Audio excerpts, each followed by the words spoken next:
जगद्गुरु श्री संत तुकाराम महाराज की जय. आज ऐकूया परमपूज्य स्वामी माधवानंद यांनी लिहिलेल्या संत तुकारामांच्या निवडक अभंगातून दिव्यत्वाचा संस्पर्श या पुस्तकातील प्रवचन 5 धर्मोपदेशक तुकाराम याचा भाग 5. आपल्याप्रमाणे जगाच्या हितासाठी उत्तम कर्म केल्यानं केवळ ऐहिक उन्नतीतच मन घातल्यामुळं कदाचित माणसाला असं वाटू शकतं की खूप छान सार्थक झालं जीवनाचं. मग एक बंगला बांधून त्याला सार्थक असं नाव देतात. तथापि असं नाव दिल्यामुळं जीवनाचं सार्थक होईल असं नक्की म्हणता येणार नाही. म्हणून केवळ ऐहिक उन्नती आणि त्यानं सर्व काही साधलं असं समजणं हा भ्रम आहे. तुकाराम महाराजांनी एका अभंगात खूप सुंदर रीतीनं मांडलं आहे. ते असं: लंके माझी घरे किती ती आईका, सांगतसे संख्या जैसी तैसी. 5 लक्ष घरे पाषाणांची जेथे, 7 लक्ष तेथे विटेबंदी. कोटी घरे जेथे कांशा आणि तांब्यांची, शुद्ध कांचनाची 7 कोटी. तुका म्हणे ज्याची संपदा एवढी, सांगते कवडी गेली नाही. एवढी संपदा होती तरी रावण मरताना बरोबर कवडीसुद्धा घेऊन जाऊ शकला नाही. आता खरंच इतकी घरं होती का, इतकी कशी असतील वगैरे प्रश्न मनात आणणं याला अभ्यास म्हणत नाहीत. त्यातलं मर्म ग्रहण करणं याला अभ्यास म्हणतात.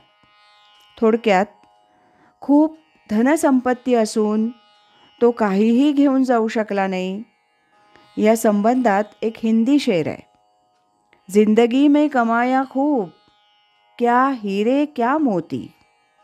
जिंदगी में कमाया खूब, क्या हीरे क्या मोती.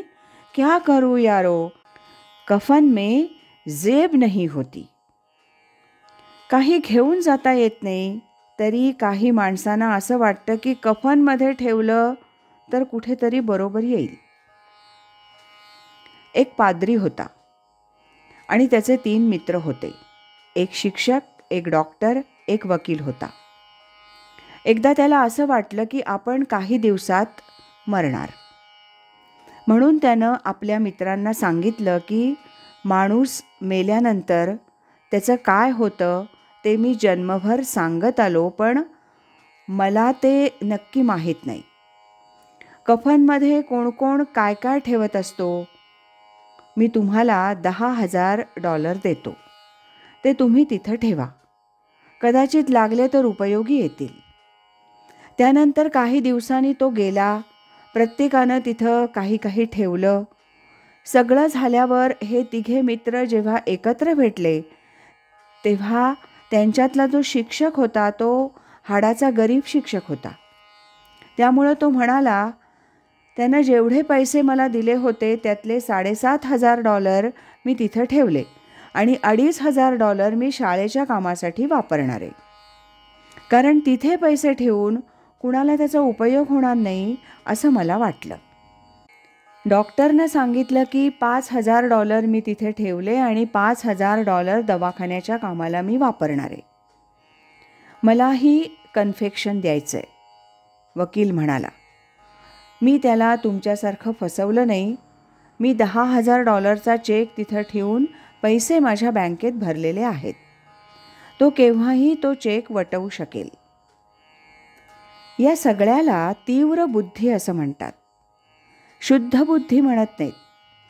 या प्रसंगी शास्त्रीय दृष्टीनं आलेली शुद्ध बुद्धी असती तर सगळे पैसे लोककल्याणासाठी वापरले असते आणि त्यासाठी पर्याय शोधणंही केलं नसतं. थोडक्यात म्हणजे शरीर आणि त्याला लागलेला संसार यांचा शेवट होणारच आहे आणि त्याचा विचार आपल्या मनात असला पाहिजे. ऐहिक उन्नती करू नका, सारखा मरणाचा विचार करा, हे अनैसर्गिक आहे. मरणाचे स्मरण असावे, हरिभक्तीस सादर व्हावे. याचा अर्थ सारखं मरणाचं स्मरण करा असा नाही, हरीचं स्मरण करा. मरणाचं स्मरण कुठेतरी असू द्यावं की मी हे करतो आहे ते केव्हा तरी संपणार आहे. ऐहिक वैभव, ऐहिक प्राप्ती हे सर्व मिळवायचं आहे. ते मी मोठ्या आवडीनं मिळवतोही आहे.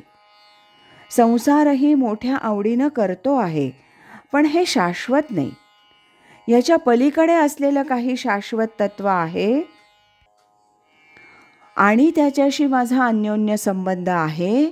मी ते निश्चितपणे समजून घेण्याचा, तसं होण्याचा प्रयत्न या जन्मात करणार आहे. ती अवस्था प्राप्त करून घेण्याचा प्रयत्न कसा करावा याचा विचार केला पाहिजे. आज इथंच थांबूया. यानंतरचा भाग उद्या ऐकूया. श्रीमद सच्चिदानंद सद्गुरु श्री स्वामी माधवानंद महाराज की जय. हरि ओम तत्सत.